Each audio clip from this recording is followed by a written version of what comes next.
majority of human existence falls into the time period known as the Paleolithic Era.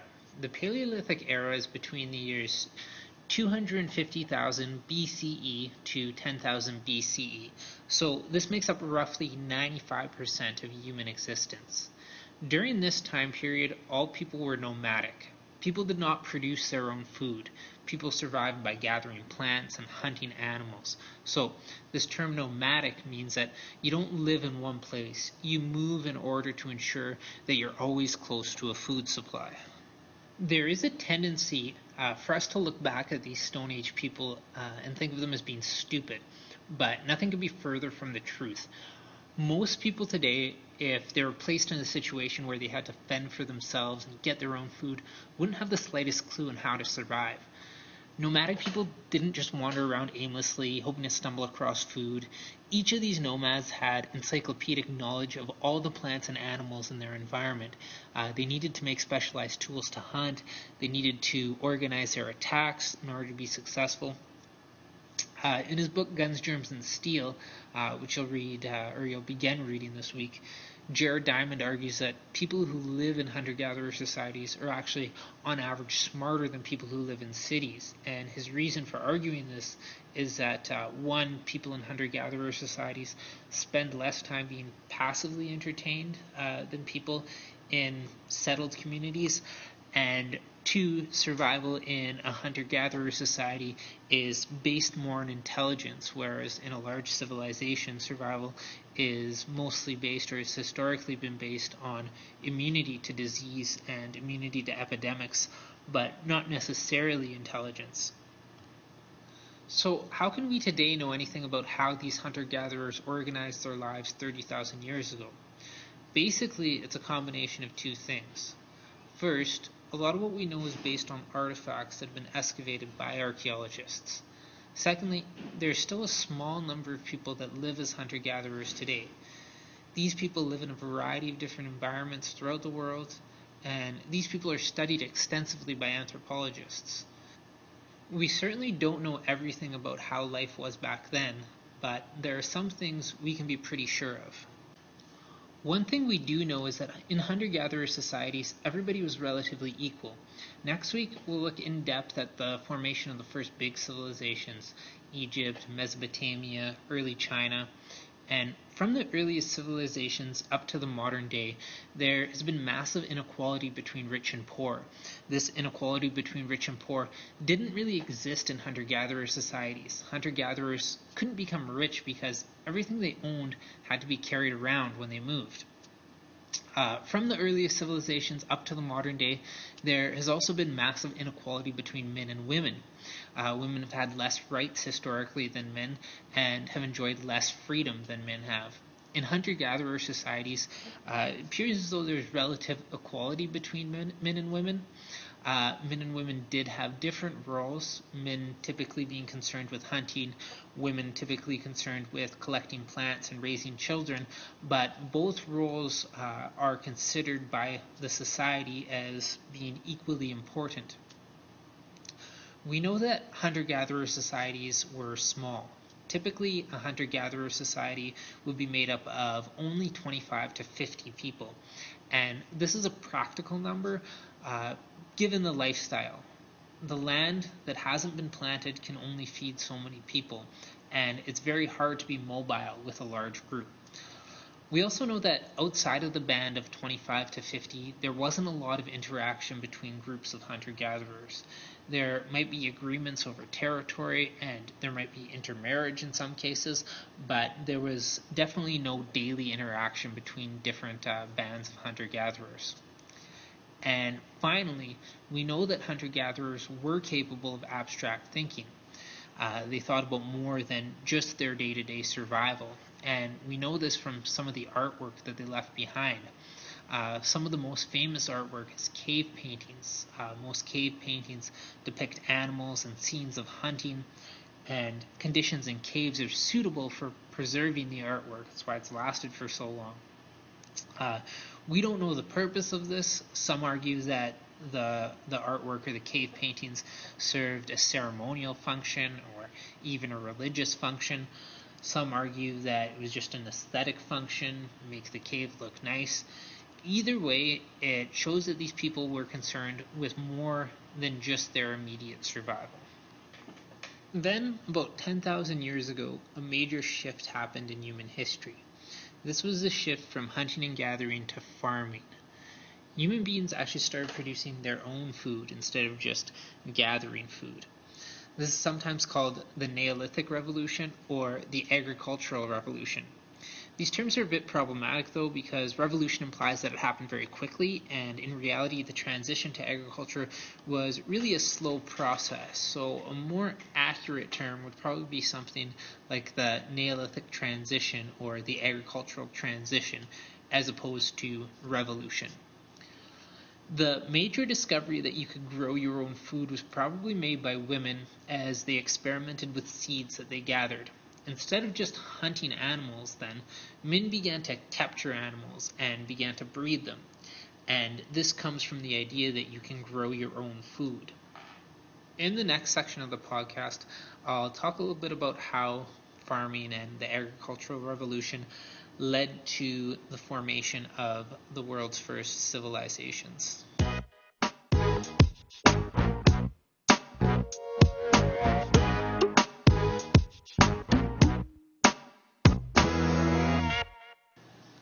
The last section of the podcast here is all about civilization. Now, the use of the term civilization is actually very controversial and debated, and that's because civilized typically means something positive, whereas uncivilized typically means something negative. And throughout the history of the world, people who viewed themselves as civilized have often treated people whom they viewed as uncivilized very badly.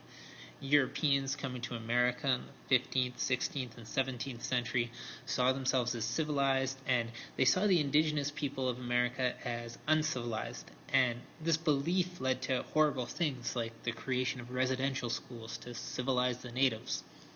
So, because it's a controversial term, some historians prefer to use the term complex societies. But the term civilization is what's used in the textbook, it's what you're going to find in most readings, and it's what we're going to use in the course. So next week, we're going to get started looking at the earliest civilizations: Egypt, Mesopotamia, the Indus Valley, China. But this week, I just want to end off by giving an overview of the transition from hunter-gatherer society to early civilization. So what's fairly clear is that early civilizations were the result of the shift from hunter-gatherer societies to permanent societies based on farming and the domestication of animals. And this is why farming, for really the first time in human history, allowed people to produce more food than they could eat. This meant that there was extra food, or a surplus of food. If people were able to produce more food than they could eat, this meant that some people could be released from food production. And once released from food production, these people could specialize in other areas, non-food producing jobs. So gradually over time, these communities emerged that not only have farmers, but they also have potters and weavers and blacksmiths and so forth and so on. Now, the transition to farming was gradual, and the first people to live in villages were surrounded by people who were still living as hunter-gatherers. Farming villages were small islands in a sea of people living in an older way, and these villages had surpluses of food from farming, so farming villages were targeted by nomadic hunter-gatherers who would try to take the surplus away from them. Farming villages would get attacked by nomads. On top of that, villages brought lots of people living together in a small space, and people tended to clash with each other. So these early farmers faced two major challenges from other humans. They faced outside threats in the form of nomads who would attack them to steal their surplus, and they faced internal feuds against their neighbors over whatever it is that neighbors fight about. So farming villages needed to get organized, and what we see is the emergence of governments. Governments were needed to protect people from these external and internal threats. Gradually, these societies became bigger and bigger until they could be considered a civilization. So in the main textbook, Bulliet outlines 8 key features that make up a civilization, and I've seen various lists range from 5 key features to 15 key features, but I like the list that Bulliet came up with. So the 8 key features that he identifies for a civilization are: civilizations have cities as administrative centers. They have a political system that's based on controlling a territory instead of a kinship connection. So the state isn't just based on the family, it's based on a controlled territory. There are non-food producing activities. There's status distinctions based on accumulation of wealth, so there's a difference between the rich and the poor. There's monumental buildings, so we'll look at some of that next week, things like the pyramids. There's a system of keeping permanent records, so usually this means a system of writing. There's long distance trade, and there are advances in science and the arts. So next week we're going to look at 4 of the early civilizations and see how these ideas apply to the early civilizations, these characteristics that are identified by Bulliet here. But what I want to close with is just an emphasis on some of the big changes that occurred with the transition from a hunter-gatherer lifestyle to an agricultural lifestyle. So, some of the big changes. Hunter-gatherer societies were poor, but they were relatively equal. With the emergence of civilizations came the emergence of inequality in terms of wealth and status and power.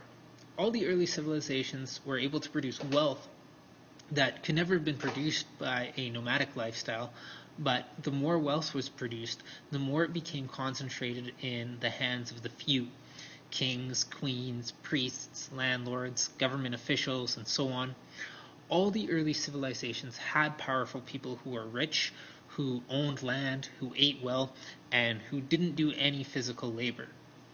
Hunter-gatherer societies also had relative equality between men and women. The transition towards agriculture also meant a transition towards a patriarchal society, or a society that's organized in a way that men have more power than women. And there's some theories as to why patriarchy or male dominance emerged, and it's likely a combination of these factors.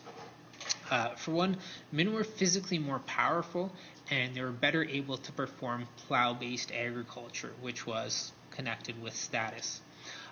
More importantly, farming typically occurred a considerable distance away from the home, and this conflicted with the woman's traditional role in a hunter-gatherer society of raising children. Populations became much bigger in farming communities. This meant that women spent more time pregnant. Remember, hunter-gatherer bands were capped at about 50 people. Some historians go on to argue that male dominance emerged in early civilizations because surpluses of food allowed for specialized roles, and because men were less important than women in the household, they had more opportunity to assume these specialized roles. Other historians make the argument that the formation of early civilizations led to more of a dependency on the military, and large-scale warfare became a major feature in these early civilizations, and that military service was typically restricted to men. It enhanced the status of males. So whatever the explanation is, and likely combination of many of these things, as humans moved towards civilization, there was a shift from relative gender equality to what is known as patriarchy, or the system of male dominance, which really stood in stark contrast to the earlier equality of hunter-gatherer societies. So this is the end of episode 1, an introduction to world history. Next week, we get to explore some of these early civilizations in more depth. Thanks for listening.